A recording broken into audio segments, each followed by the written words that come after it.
What I'm about to share may upset you, and I want you to remember that I'm simply the messenger. I didn't cause these things to happen, but I feel compelled to tell you the truth. We live in strange times, stranger and more unsettling than we're accustomed to. This country is in a period of decline. Empires don't decline often, and we haven't experienced it until now. Let me offer a brief historical perspective. It's far more enjoyable to be part of a rising empire than one in decline. The past century or so has been about the rise of this country, but now we're witnessing its fall. We weren't prepared for this shift, largely because our leaders refused to acknowledge it. The real divide in this country lies in that denial. Now, this divide is everywhere, and if you haven't noticed it yet, you will soon because it's going to affect your life in ways you may not expect. So let's start with the reality of what a declining empire means. For example, the United States lost the Vietnam War, a statement that may shock some, but it's a fact. In my classes, when I mention this, students are often taken aback because America is often portrayed as never losing wars. But the truth is, we lost the war in Vietnam, and the Communist Party of North Vietnam has been in control since the US left in 1975. Go check the history if you don't believe me. Following that, we also lost the war in Afghanistan, fought against the Taliban, who now run the country. We lost the war in Iraq, and now we find ourselves losing the war in Ukraine. If I were in certain audiences, I wouldn't dare say this aloud as they couldn't bear to hear it, but it is the reality. Last week, something significant happened involving a country called Indonesia. Maybe you're not familiar with it, but it's a remarkable country in Asia, made up of 18,000 islands in the Pacific. Indonesia has a population of 280 million, making it one of the largest countries in the world. For comparison, the US population is 330 million, only 50 million more. Indonesia joined the BRICS group, a powerful alliance comprising Brazil, Russia, India, China, and South Africa. Over a decade ago, these countries formed the Global South to be more independent from the influence of the United States. The largest member of the BRICS group is the People's Republic of China.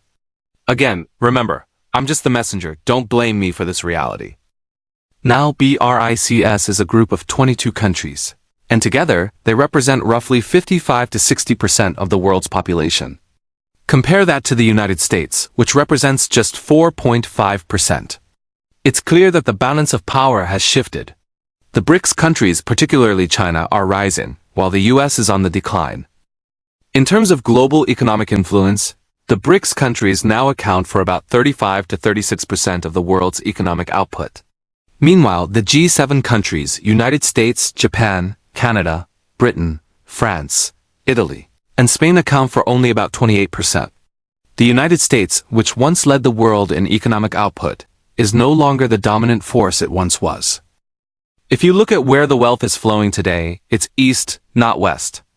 If you're a poor country looking for investment, your first diplomatic move isn't to Washington, but to Beijing. Why? Because the Chinese are offering better deals. The Chinese are now building most of the railroads in Africa. The West has been outbid.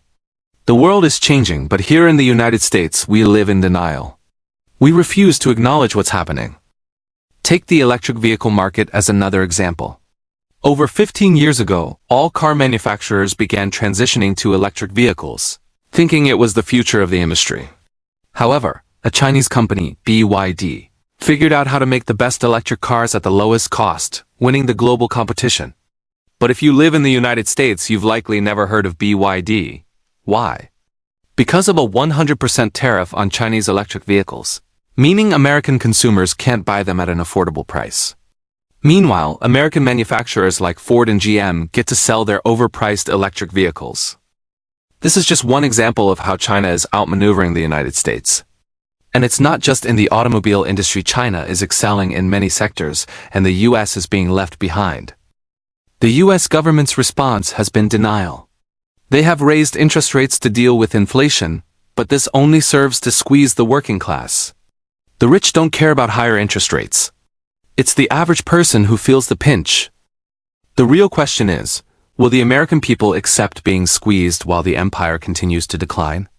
Historically, as empires decline, the powerful try to hold on to their wealth and status, leaving the working class to suffer. We see that happening now. The labor movement is slowly awakening, with workers at places like Starbucks and Amazon pushing back against unfair treatment. But it's happening too late in the process. We also face the problem of inflation. For years, wages have not kept pace with rising prices. The reality is that the inflation we're experiencing is not due to forces beyond our control, but rather a deliberate decision by employers to raise prices. The solution proposed by many economists, raising interest rates, isn't the right answer. It's a way to shift the burden onto the working class while the wealthy continue to profit. As we navigate this decline, the real question is how we respond. Will we accept the status quo, or will we rise up to demand change?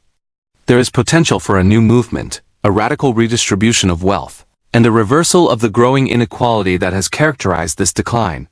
History shows that such movements can change the course of nations. But for that to happen, the American people must awaken from their denial and take action. The empire may be in decline, but the people still have the power to shape what comes next.